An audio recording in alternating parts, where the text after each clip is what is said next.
والصلاة والسلام على سيد المرسلين أما بعد أعوذ بالله من الشيطان الرجيم بسم الله الرحمن الرحيم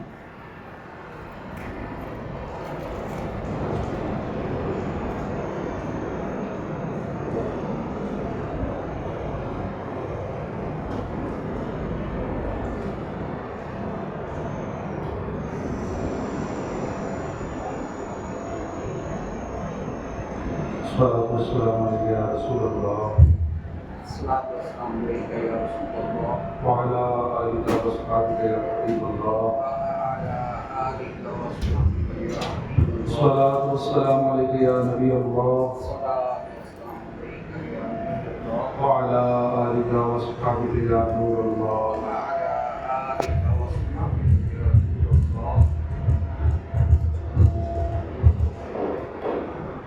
اللہ پاک کے سب سے آخری نبی صلی اللہ علیہ وسلم کا فرمان عالیشان ہے ان اللہ تعالی جعل لأمتی فی الصلاۃ علیہ افضل التوجہ بے شک اللہ پاک نے میری امت کے لیے مجھ پر درود پاک پڑھنے کے بدلے اعلیٰ درجات رکھے ہیں صلو علی النبی صلی اللہ تعالی علی محمد صلی اللہ علیہ وآلہ وسلم قال الله تبارك وتعالى في القرآن الكريم اللہ پاک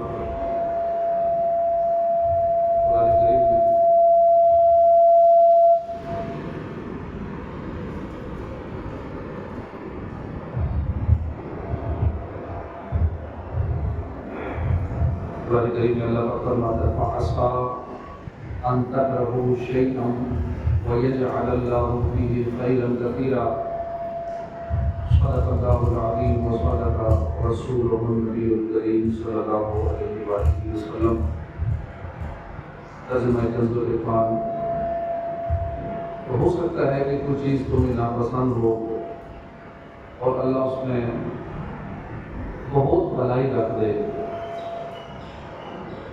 ہم نے پارہ 4 سورہ نساء کی آیت کریمہ کا ایک حصہ سننے کی سعادت حاصل کی ہے اور آسان مفہوم والی مگر وہ گہری آیت کریمہ ہے اس آیت کریمہ سے اپنی زندگی گزارنے کے لیے کیا کیا اسباق سیکھنے کو ملتے ہیں یہ جاننے سے پہلے تاریخی واقعات کو سنانا ہے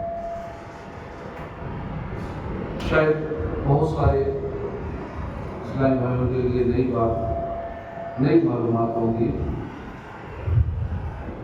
یہ کربلا کے بعد بھی ایک کربلا ہوئی ہے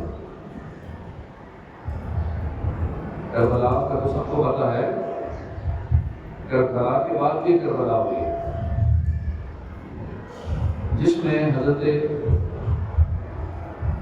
ایک تو وہ کربلا تھی جس میں علی اکبر شہید ہوئے علی اصغر کے گلے پر تیر چلایا گیا امام حسین نے بے مثال لازوال قربانی دے کر دین اسلام کو نئی تازگی بخشی لیکن اہل بیت پاک کی قربانیوں کا یہ سلسلہ یہی رکا نہیں اس کربلا کے بعد اور بھی کربلا ہوئی تھی ایک اور دریا کا سامنا تھا منیر مجھ کو میں ایک دریا کے پاس اترا تو میں نے دیکھا دریا یعنی غم مشقت پریشانی آزمائش کہنے کا مقصد یہ ہے کہ قربانیوں کی ایک داستان رقم کی ہی تھی لگا تھا کہ کب مسائل ختم ہو جائیں گے مگر جیسے ہی آزمائشوں سے نکلے اور آزمائشیں شروع ہو گئی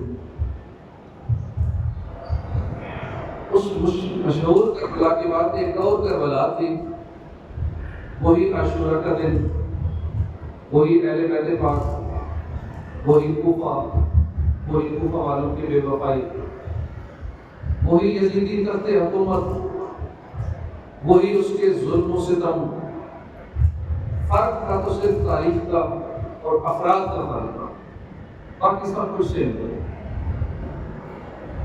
پہلے کربلا میں قربانی دینے والے امام حسین تھے اور دوسری کربلا میں قربانی دینے والے امام حسین کے پوتے تھے حضرت زید بن علی یہ امام حسین کے پوتے تھے یہ دوسری کربلا میں جو شہید ہوئے پہلے کوفہ کا گورنر ابن زیاد تھا، اس بار یوسف بن عمرو تھا۔ پہلے تخت حکومت پر یزید ولید بیٹھا تھا، اس بار ہشام بن عبد الملک راجمان تھا۔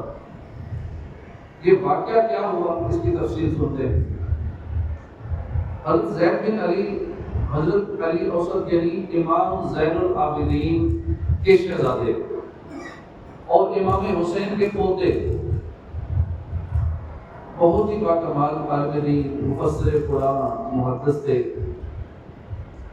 اور کروڑوں حنفیوں کے پیشوا امام اعظم ابو حنیفہ آپ ہی کی شاگرد ہے۔ امام حسین کے پوتے زید بن علی کے شاگرد امام اعظم ابو حنیفہ ہیں، جو ہمارے امام ہیں حنفیوں کے۔ آپ اندازہ کیجئے کہ جن کے شاگرد ایسے باکمال ہیں، امام اعظم ابو حنیفہ کے سب سے زیادہ فالوورز اس وقت دنیا میں ہیں، ایسے کمال کے امام ہیں امام اعظم ابو حنیفہ، تو آپ کے استاد امام حسین کے پوتے، ان کی شان کیا ہوگی؟ صحابی رسول حضرت زید بن حارثہ، انہیں پیارے آقا نے اپنا منہ بولا بیٹا بنایا تھا۔ یہ واحد صحابی ہیں کہ جن کا ذکر قرآن پاک میں آیا، ایک ہی صحابی ہیں جن کا ذکر قرآن پاک میں ہے، زید بن حارثہ۔ حدیث پاک میں ہے ایک دن رسول اکرم صلی اللہ علیہ وسلم نے انہیں دیکھا تو رو دیے اور فرمایا کہ میرے اہل بیت میں سے ایک مظلوم ہوگا جس کا نام بھی اس کے نام پر ہوگا، یعنی زید کے نام پر ہوگا، اسی نام کا وہ مظلوم اللہ کا کلمہ بلند کرتے کرتے شہید ہوگا، اسے سولی دی جائے گی۔ پھر آپ نے زید بن حارثہ سے فرمایا کہ اے زید بن حارثہ میرے قریب آ جاؤ، اللہ پاک میرے دل میں تمہاری محبت بڑھائے، بے شک تمہارا نام میری اولاد میں سے میرے محبوب زید کے نام پر ہے۔ بعض تاریخی کتابوں میں یہ روایت لکھی ہے کہ جب امام حسین مکے سے کوفہ کی طرف جا رہے تھے، راستے میں ایک مقام پر پڑاؤ کیا، قریب ایک گاؤں تھا۔ آپ نے اپنے غلام سے فرمایا کہ گاؤں میں جاؤ ایک بکری لے آؤ۔ غلام گیا، بکری خرید لایا، واپس آ کر بکری ذبح کی، گوشت پکانے کی تیاری شروع ہو گئی۔ اتنے میں وہ شخص جس سے بکری خریدی تھی وہ شخص آ گیا، اور جب اس نے امام حسین کو دیکھا اس کے دل میں لالچ آ گیا، سوچا کہ سبھی جلانا ہے، چلو کچھ اور بھی مان لے لیتے ہیں ان سے۔ کہا کہ اے شہزادہ رسول، آپ کے اس غلام نے مجھ سے بکری تو لے لی، ذبح بھی کر دی، لیکن مجھے پیسے نہیں دیے بکری کے۔ یہ سن کر امام حسین جلال میں آ گئے، فوراً غلام کو بلایا، پوچھا یہ تو نہیں کہتے کہ بغیر پیسوں کے بکری خریدی، قیمت نہیں دی؟ عرض کیا میں نے قیمت تو دی ہے، میرے پاس گواہ بھی موجود ہے۔ غلام نے فوراً گواہ حاضر کیے، اب معاملہ صاف ہو گیا کہ وہ شخص جو تھا بکری بیچنے والا وہ پیسے بٹورنے کے چکر میں، اب وہ پھنس گیا۔ اب اس نے عرض کیا علی جان، میں نے دیکھا کہ شہزادہ رسول سخی ہیں، سخاوت فرمائیں گے، اس لیے میں لالچ میں آ کر میں نے الزام لگا دیا۔ یہ سن کر امام علی مقام کو ترس آیا اور اسے کچھ اضافی رقم دینے کا آپ نے فرمایا۔ اس کے بعد آپ نے پوچھا تمہارا نام کیا ہے؟ کہنے لگا کہ زید۔ پہلے چونکہ اس کا جھوٹ پکڑا جا چکا تھا، چنانچہ نام بتانے کے ساتھ ہی بولا کہ حضور شہر میں سب سے بڑا جھوٹا زید نہیں ہے، سب سے بڑا جھوٹا اس شہر کے اندر زید ہی ہے۔ امام حسین یہ سن کر مسکرا دیے اور فرمایا بیٹا لفظ زید کا استعمال غلط نہ کرو، زید کی برائی مت کرو۔ اب حدیث میں بات سنیے، فرمایا میرے والد محترم مسلمانوں کے چوتھے خلیفہ مولا علی نے مجھے حدیث پاک بیان کی کہ عنقریب ہماری اولاد میں سے زید نامی ایک شخص ہوگا، وہ بھی اپنے وقت کے یزید کے سامنے کلمہ حق بلند کرے گا اور پھر بے دردی کے ساتھ شہید کر دیا جائے گا۔ بس جب حضرت زید کو شہید کیا جائے گا تو آسمان کے سب مقرر فرشتے سبھی انبیاء کرام اس کی روح کے استقبال کے لیے تشریف لائیں گے اور اس کی روح آسمان کی طرف اٹھا کر لے جائیں گے۔ اب آپ غور فرمائیے کہ یہ زید بن علی امام حسین کے پوتے امام زین العابدین کے شہزادے یہ کتنی عظمت والے کتنی شان والے ہیں۔ 122 ہجری یعنی امام حسین کی شہادت کے ٹھیک 62 سال کے بعد کا واقعہ ہے کہ حضرت زید بن علی مدینہ پاک میں رہتے تھے۔ آپ کو معلوم ہوا کہ وقت کا یزید ہشام بن عبد الملک پہلے والے یزید کی طرح دین میں بگاڑ پیدا کرنے کی ناپاک کوششیں کر رہا ہے۔ آپ نے فرمایا کہ خدا کی قسم میں اس بات سے حیا کرتا ہوں کہ امت کو نیکی کی دعوت دیے بغیر برائی سے منع کیے بغیر وفات پا کر رسول اللہ کے سامنے پہنچو۔ چنانچہ آپ نے نیکی کی دعوت کا سلسلہ شروع فرمایا۔ کوفہ والے جو پہلے ہی امام حسین سے بے وفائی کر چکے تھے، اب کی بات انہوں نے بڑے پکے وعدے کیے، اب کی بات خاتمہ لے کے خود چل کر آئے، حضرت زید بن علی کی خدمت میں پہنچے، بیعت کی اور بہت یقین دلایا۔ مگر افسوس جب آپ کوفہ تشریف لے آئے، عین وہ وقت جب آپ نے کلمہ حق بلند کرنے کا ارادہ فرمایا تھا، اس سے ایک دن بھی پہلے انہوں نے بے وفائی کا بہانہ کر لیا۔ بات سمجھتے ہیں فلاں لوگ ہمارا پکا بیعت کر لیے، اب یہ کہیں نہیں جائے گا۔ اپنی بیعت کر کے بھی لوگ مکر جاتے ہیں، لوگ اپنے پیروں سے بھی بے وفائی کر جاتے ہیں، بیعت کر کے بھی اپنی بات سے پھر جاتے ہیں۔ تو ان بے وفاؤں نے حضرت زید بن علی سے کہا کہ آپ حضرت ابو بکر اور عمر کے متعلق کیا عقیدہ رکھتے ہیں؟ فرمایا کہ میں حضرت صدیق اور فاروق سے محبت رکھتا ہوں۔ امام حسین کے پوتے ہیں، یہ فرما رہے ہیں کہ میں صدیق اور عمر رضی اللہ عنہ سے محبت رکھتا ہوں، اور جو ان سے بیزار ہو میں اس سے بیزار ہوں۔ کوفہ والوں نے جب آپ کا یہ جواب سنا، وہ بولے کہ پھر ہم آپ کے ساتھ نہیں جا سکتے، آپ اگر صدیق اکبر اور فاروق اعظم سے محبت کرتے تو پھر ہم آپ کے ساتھ نہیں جا سکتے، یہ کوفہ والوں نے کہا۔ یہ کہہ کر انہوں نے اپنے سارے وعدے توڑ دیے اور عین وقت پر بے وفائی کر دی۔ حضرت زید رحمۃ اللہ علیہ کے ساتھ صرف 200 افراد باقی رہ گئے۔ آخر وہی 10 محرم کا دن تھا، یوسف بن عمر نے امام علیہ مقام کے پوتے زید بن علی کو اسی بے دردی سے شہید کر ڈالا جس بے دردی سے امام حسین کو شہید کیا گیا۔ اس بد نصیب نے ایک اور ظلم جو کمایا وہ یہ تھا کہ حضرت زید رحمۃ اللہ علیہ کے ساتھیوں نے آپ کو کسی محفوظ مقام پر دفن کر دیا تھا، مگر اس بدبخت یزیدیوں کو پھر بھی چین نہیں آیا۔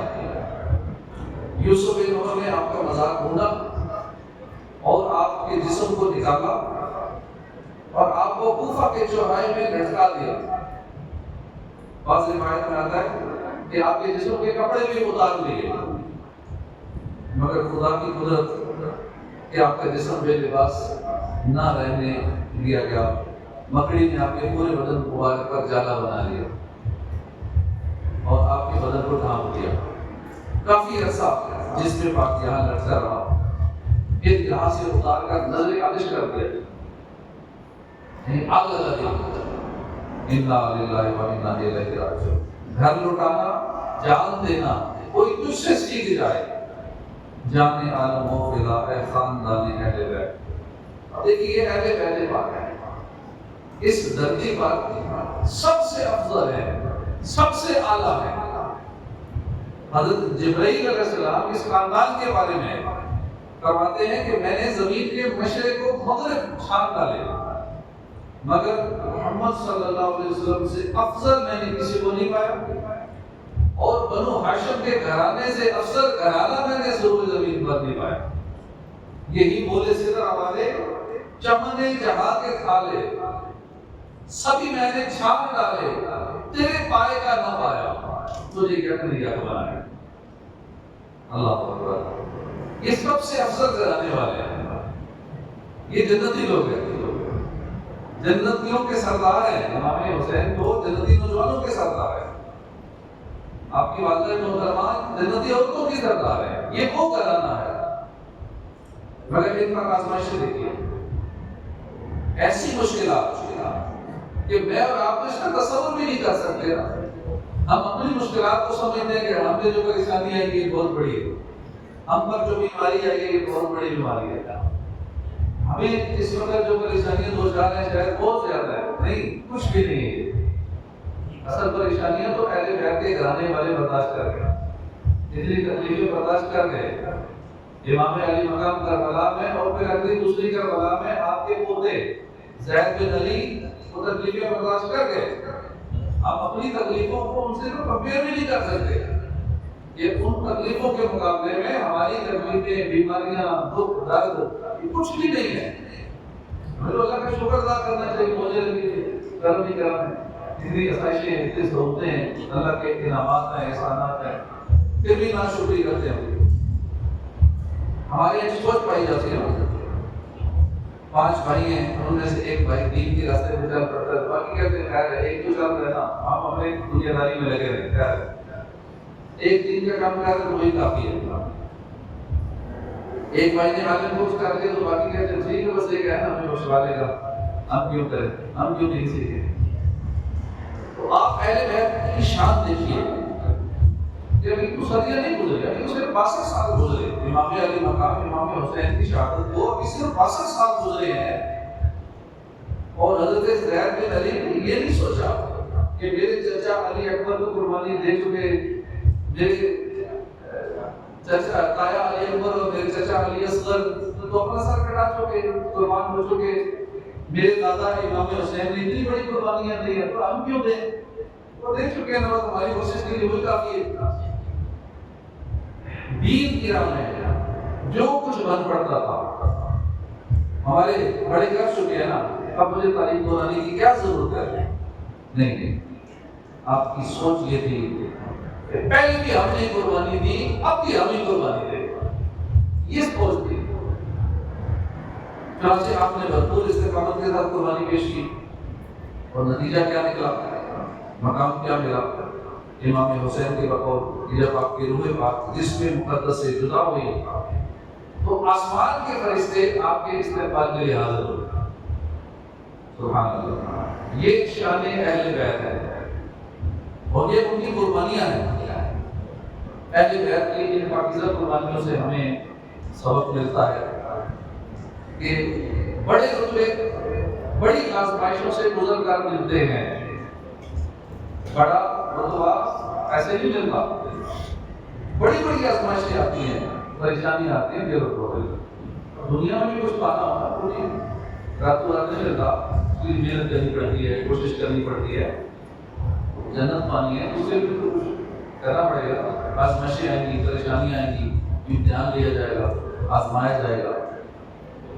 اللہ پاک نے فرمایا فَعَسَىٰ أَن تَكْرَهُوا شَيْئًا، تو ہو سکتا ہے کہ تمہیں کوئی چیز ناپسند ہو، یعنی ایسا ہو سکتا ہے کہ کوئی بات، کوئی واقعہ، کوئی چیز تمہیں ناپسند ہے، بظاہر اچھی نہ لگ رہی ہو، اب بیماری ہے، بیماری دیکھ کر تمہاری آنکھیں بلند ہونا شروع ہو جائے، تنگی دیکھ کر، پریشانی دیکھ کر چیزوں کو بات چاہو، زندگی کے دکھ، درد، تکلیفیں، بھوک، پیاس، اپنوں کی جدائی، محبت کے دعوے داروں کی بے وفائی کہ تمہیں اندر سے ہلا کے رکھ دیتے، مگر وَيَجْعَلَ اللَّهُ فِيهِ خَيْرًا كَثِيرًا، اور اللہ اس میں بہت بھلائی رکھ دیتے۔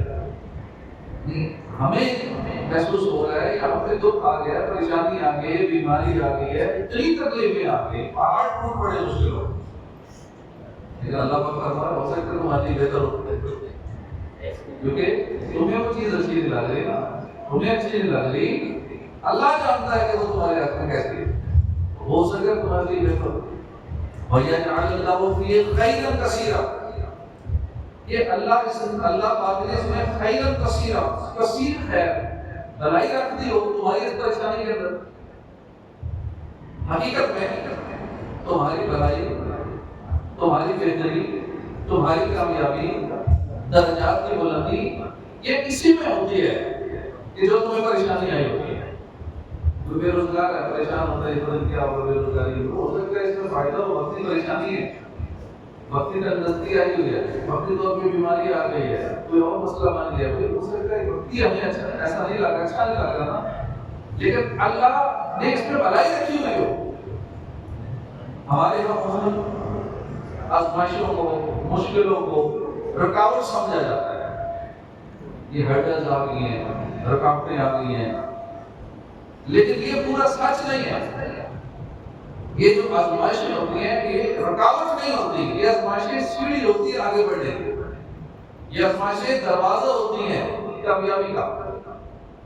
ہماری زندگی میں آنے والی کوئی بھی مشکل ہے، کوئی بھی پریشانی ہے، کوئی بھی مصیبت ہے، مالی مشکلات ہیں، یہ دیوار نہیں ہے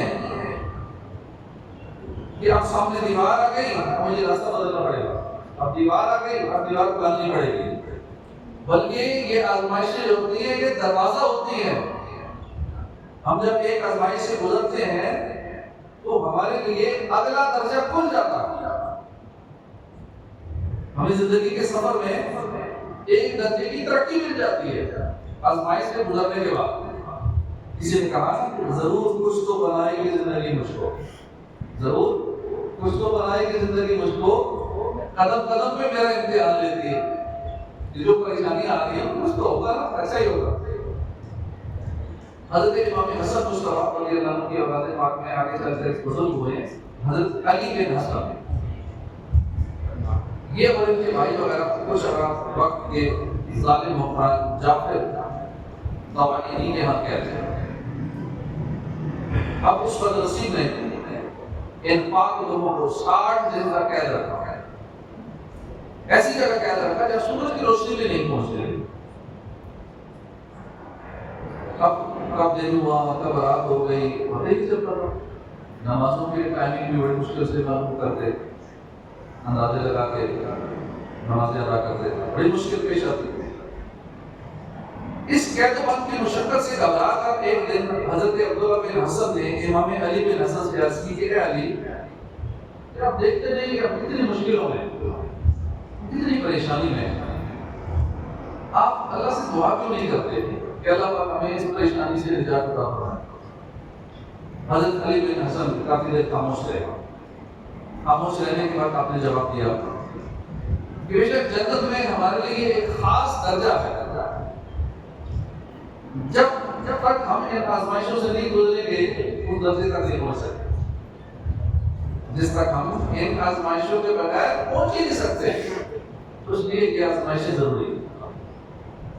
اس کے بعد یہ تینوں حضرات کسی قید و بند میں مزید رہے اور پھر شہادت کا دعا پا کر اللہ کے حضور حاضر ہو. پتہ چلا کہ بہت سارے بلند درجات ہوتے ہیں، بہت ساری ترقیاں ہوتی ہیں، بہت ساری کامیابیاں ہوتی ہیں جن تک ہم بغیر آزمائشوں کے پہنچ ہی نہیں سکتے. اللہ پاک قرآن کریم میں فرماتا ہے ام حسبتم ان تدخلوا الجنة ولما يأتكم مثل الذين خلوا من قبلكم مستهم البأساء والضراء وزلزلوا حتى يقول الرسول والذين آمنوا معه متى نصر الله ألا إن نصر الله قريب. کیا تمہارا یہ گمان ہے کہ جنت میں داخل ہو جاؤ گے حالانکہ ابھی تم پر پہلے لوگوں جیسی حالت نہ آئی کہ انہیں سختی اور شدت پہنچی اور انہیں زور سے ہلا ڈالا گیا، یہاں تک کہ رسول اور اس کے ساتھ ایمان والے کہہ اٹھے کہ اللہ کی مدد کب آئے گی. سن لو بے شک اللہ کی مدد قریب ہے. پہلے لوگوں کو اتنا آزمایا گیا اور تم سمجھتے ہو کہ ہمیں آزمایا نہیں جائے گا، ہم ایسے ہی جنت میں چلے جائیں گے. تو جنت میں جانے کے لیے بڑی تکلیفوں سے گزرنا پڑتا ہے، بہت ساری پریشانیاں آتی ہیں، مصیبتیں آتی ہیں. اس آیت کریمہ میں اللہ پاک نے مسلمانوں کو ایک قانون قدرت بتایا. یہ دنیا آزمائشوں کا گھر ہے. لوگ ویسے ہی پریشان ہوتے رہتے ہیں اپنی آزمائشوں کے لیے، پریشان ہو کے اور کئی بیماریاں لگ جاتی ہیں، ڈپریشن میں چلے جاتے ہیں، انزائٹی میں چلے جاتے ہیں. آنی مصیبتیں، دنیا ہے مصیبتوں کا گھر، دکھوں کا گھر ہے. یہاں اپنے پیارے جدا بھی ہوں گے. بعض جنہوں نے جھٹنے سے لگتا اور شکلہ بھول گئی. اللہ سوچتا کہ میں اس کے بغیر تو رہ نہیں سکتا، وہی جدا ہو جاتے ہیں. ماں باپ چلے جاتے ہیں، بہن بھائی چلے جاتے ہیں، بچے دنیا سے چلے جاتے ہیں، جوان اولاد دنیا سے چلے جاتی ہے. تو یہ دکھ درد پریشانیاں ہر ایک کے ساتھ لگے ہوئے ہیں. بیماریاں آ جاتی ہیں اور مصیبتیں آ جاتی ہیں، تندرستی آ جاتی ہے. دنیا آزمائشوں کا گھر ہے. یہاں تمہیں لازمی آزمایا جائے گا. جیسے پہلے انبیاء پر مشکلات آئیں، تم پر بھی مشکلات آئیں گی. حسب الناس ان يتركوا ان يقولوا آمنا وهم لا يفتنون. کیا لوگوں نے یہ سمجھ رکھا ہے کہ انہیں صرف اتنی بات پر چھوڑ دیا جائے گا کہ وہ کہتے ہیں کہ بس ہم ایمان لائے اور انہیں آزمایا نہیں جائے گا؟ یہ قرآن پاک کے الفاظ ہیں. یہ کیا سمجھ لیں بس ہم مسلمان ہو گئے، ایمان لے بس ہمیں آزمایا نہیں جائے گا، بس ایسی جنت میں چلے جائیں گے؟ نہیں، آزمایا جائے گا. اتنے آرام سے جنت میں نہیں ہوگے. لوگ کیا سمجھ بیٹھے ہیں؟ صرف لا الہ الا اللہ پڑھ لیا چھوڑ دیے جائیں گے، آزمائشیں نہیں آئیں گی؟ نہیں، آزمائش تو ہوگی اور خوب ہوگی. شدید تکلیفیں بھی آئیں گی، مشکلات سے بھی گزرنا پڑے گا. اللہ کی رضا کی خاطر فجر میں بستر چھوڑنا پڑے گا. نفسانی خواہشات بھی مارنی پڑیں گی، عبادات کی مشقت بھی اٹھانی پڑے گی. تبھی تو ایمان کا کمال ظاہر ہوگا. یہ شہادت وہی الفت میں قدم رکھنا ہے. لوگ آسان سمجھتے ہیں مسلمان ہونا، آسان نہیں ہے. نمازیں پڑھنی پڑتی ہے، دن میں فجر کی نیند کو بند کر کے نماز بھی پڑھنی پڑتی ہے. یا عشاء میں تھکاوٹ کو سارے دن کام کاج کر کے نماز پڑھنی ہوتی ہے. پھر بھی نماز پڑھ کے سونا ہوتا ہے، چاہے دن میں تھکاوٹ ہو جو بھی ہو. ظہر اثر مغرب پڑھنی ہوتی ہے. رمضان کے روزے رکھنے پڑیں گے، مال آ گیا تو زکات دینی پڑے گی. حج فرض ہو گیا تو حج کرنا پڑے گا. اب اس میں گرمی لگے، تکلیفیں آئیں، تھکاوٹ ہو، پیدل چلنا پڑے، جو بھی معاملہ مجھے کرنا ہے. لوگ آسان سمجھتے ہیں مسلمان ہونا. یہ تکلیفیں آئیں گی، یہ پریشانیاں، یہ سارے معاملات ہوں گے. پیارے آقا صلی اللہ علیہ وسلم کی حدیث پاک ہے، فرمایا کہ بے شک اللہ پاک آزمائش کے ذریعے تمہاری جانچ فرماتا ہے. حالانکہ وہ تمہیں خوب جانتا ہے.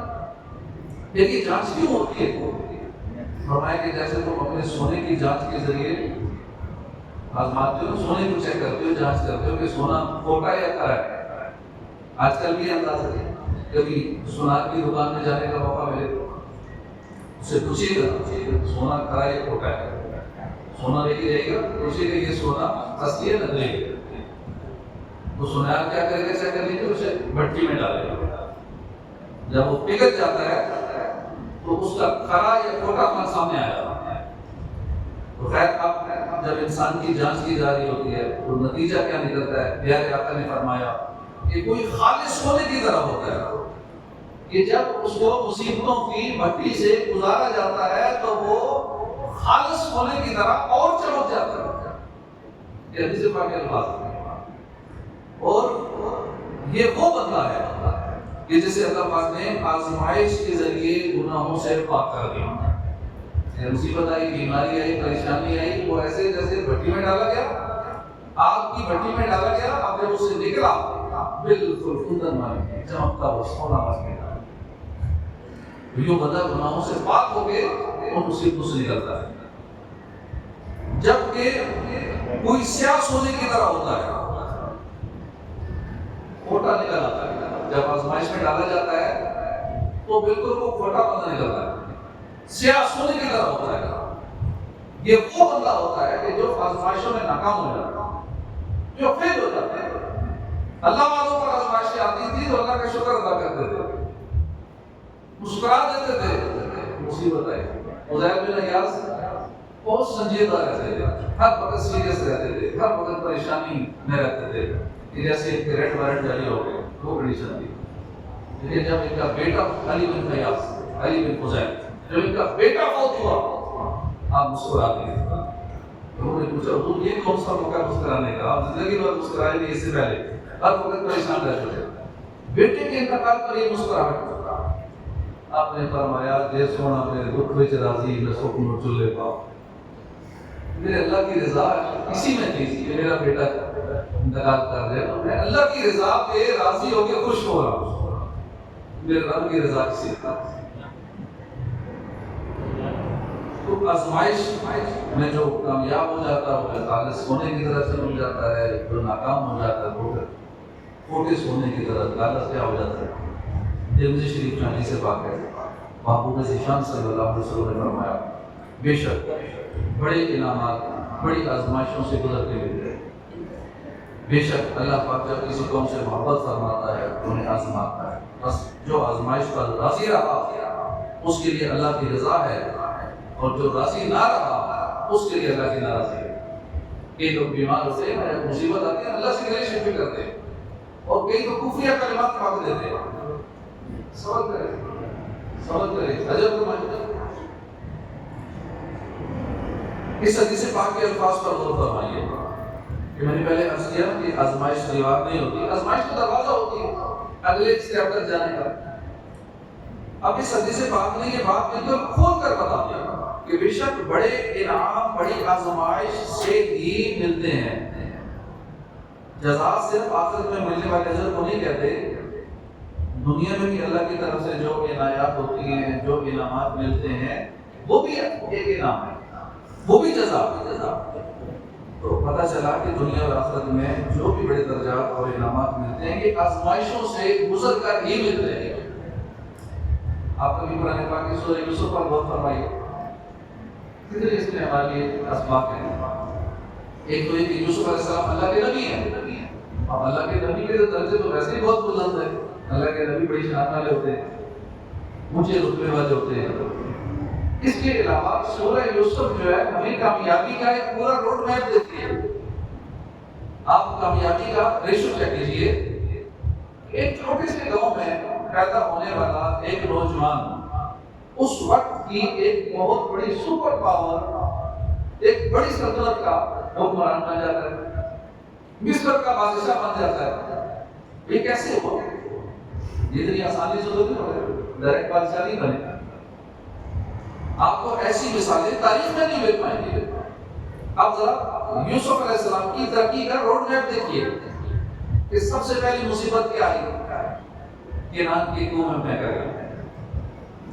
منظر کیا تھی؟ سورج، چاند اور 11 ستارے آپ کے حضور سجدہ لے سکتا ہے۔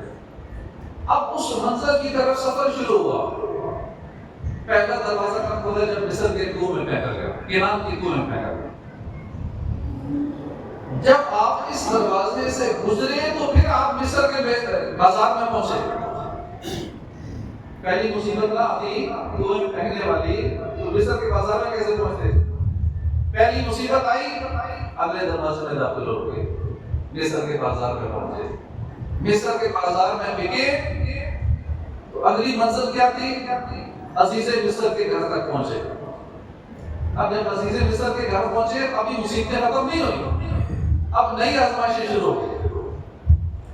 الزام تراشیاں، عورتوں کی طرف سے جو مسائل آپ کے ساتھ بنے گا، ناحق آزمائش کا سامنا ہوا۔ یہ اس سے اگلی منزل کا دروازہ تھا۔ پھر کیا ہوا؟ آپ بغیر کسی جرم کے جیل میں قید ہو گئے۔ یہ آخری دروازہ تھا، بغیر جرم کے اتنے سال کی سزا یوسف علیہ السلام نے کاٹی۔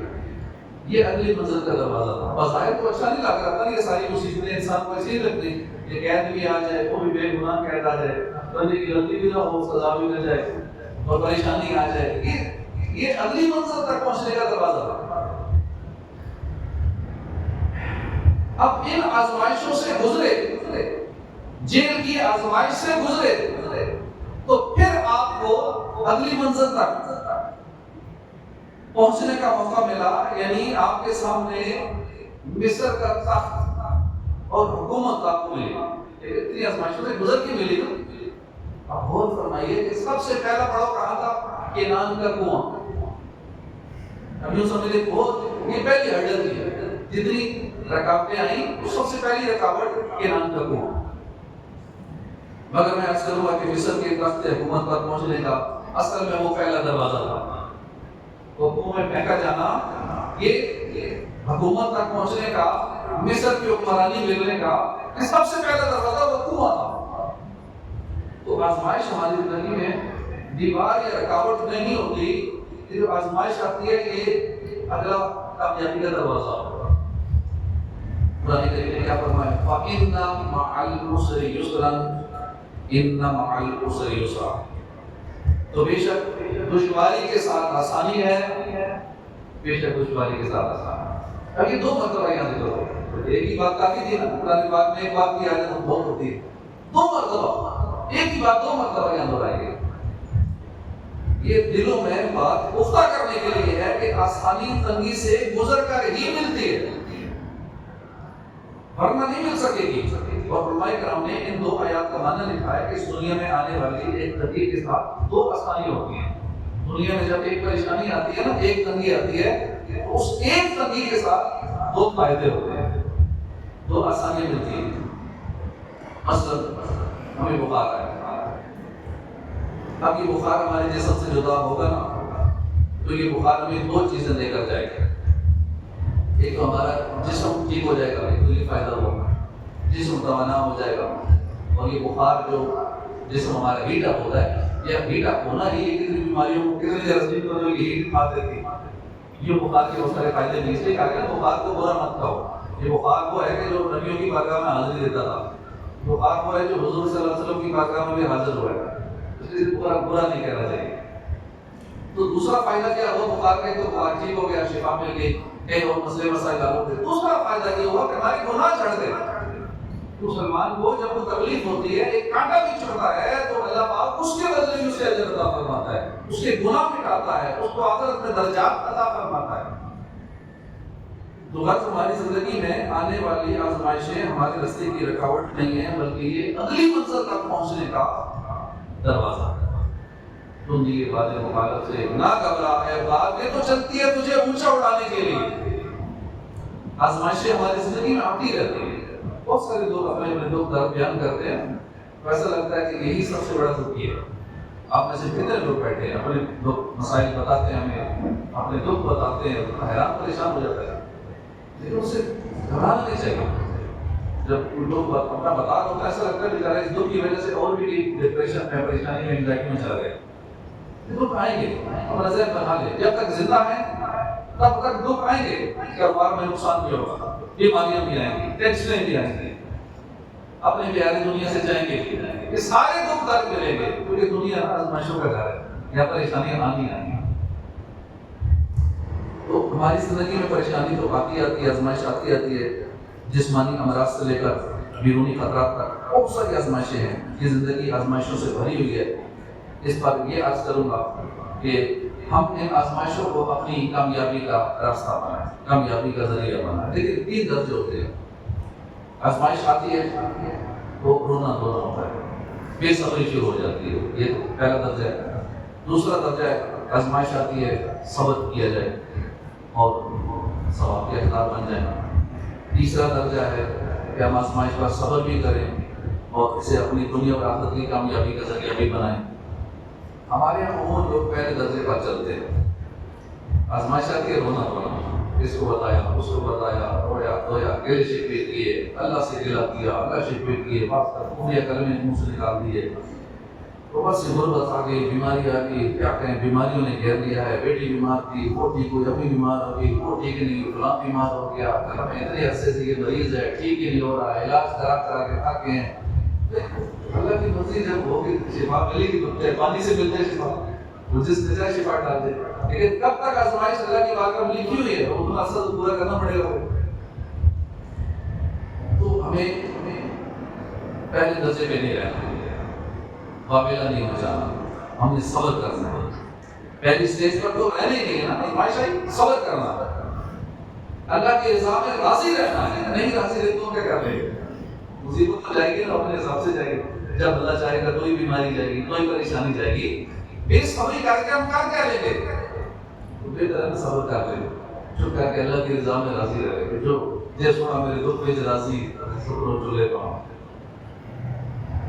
تو مشورہ دوں گا میں کہ آپ اسے بھی اگلی سٹیج پر جائیں، آزمائش کو کامیابی کا ذریعہ بنائیں۔ کیسے بنائیں گے؟ مثلا آزمائش کو سزا نہ سمجھے بلکہ تربیت سمجھے کہ یہ جو پریشانی بیماری آئی ہے، یہ مجھے جھنجھوڑنے کے لیے آئی ہے، میرے گناہ معاف کروانے کے لیے آئی ہے، تو ایسا نہ کہ میرے ساتھ ایسا کیوں ہوا، بلکہ یہ سوچیں کہ اس آزمائش کے ذریعے مجھے سیکھنے کو کیا مل رہا ہے، یہ سوچیں مجھے اس سے فائدہ کیا ہو رہا ہے، میری کون سی کمزوری ہے جو اس آزمائش کے ذریعے ختم کی جا رہی ہے، میرے اندر کون سی چھپی ہوئی صلاحیت ہے کہ جو اس آزمائش کے ذریعے عیان کی جا رہی ہے۔ بہت مطلب ایسا ہوتا ہے کہ میں اتنی بڑی مشکل کو بھی حل کر سکتا ہوں، مجھے پتہ ہی نہیں تھا کہ میرے اوپر اتنی بڑی پریشانی ہے کہ میں نے اس کا حل کر لیا۔ یہ سوچنا چاہیے کہ میں نے اس آزمائش سے کیا سیکھا، یہ کون سی کمزوری یا صلاحیت مجھ پر واضح ہوئی، اب میں نے خود میں تبدیلی کیا لانی ہے، آئندہ میں نے اپنا لائف اسٹائل کیا رکھنا ہے۔ ایک بیماری آئی، اس بیماری سے مجھے اندازہ ہو گیا کہ بڑی تکلیف ہوتی ہے، بیماری میں بڑی تکلیف ہوتی ہے، تو آئندہ میں صحت کا خیال رکھوں گا۔ اس سے پہلے جو دل کرتا تھا، آتے تھے پیتے تھے، کیا صحت کے لیے فائدہ مند ہے نقصان دہ کوئی پرواہ نہیں ہے، لیکن جب بیماری آئی نا تو پھر ہوش آتا ہے کہ نہیں، بیماریوں سے بچنا ہے، اس کے لیے اپنا لائف اسٹائل ٹھیک کرنا ہے، واک کرنی ہے، ایکسرسائز کرنی ہے، کھانے پینے کا نظام درست کرنا ہے، خراب چیزیں نہیں کھانی، جس ہم کو یہ جس عمر کے مطابق جو چیز فائدہ مند ہے اس کے مطابق چلنا ہے، تو پھر یہ سبق مل جائے تو یہ بھی بڑی بات ہے۔ آئندہ کی طرح کئی بیماریوں سے بچ جاتا ہے، اپنی صحت کا خیال رکھتا ہے، پھر اللہ کی حکمت پر اعتماد رکھے جو مجھ پہ آزمائش آئی ہے، اب اللہ جانتا ہے کہ کیوں آئے، کیونکہ اللہ ہم سے زیادہ ہمیں بہتر جانتا ہے، ہر حکمت کو وہ بہتر جانتا ہے۔ لہٰذا آزمائش کے بعد جو مضبوطی اور میچورٹی آتی ہے نا، اسے اس آزمائش کے اندر سے خود اخذ کرنا ہوتا ہے، آدمی گر کے بڑا ہوتا ہے، مطلب کہ آدمی کو ٹھوکر لگتی ہے اسے سیکھتا ہے، پھر ٹھوکر لگتی ہے پھر سیکھتا ہے، یوں سیکھ کر بہت ماہر تجربہ کار بن جاتا ہے۔ اللہ پاک ہماری مصیبتیں پریشانیاں دور فرمائے، جو آزمائشیں جن پہ ہیں، جو پریشان حال بیٹھے ہیں، اللہ پریشانیاں دور فرمائے، صبر کی توفیق عطا فرمائے، آمین بجاہ نبی امین صلی اللہ علیہ وسلم۔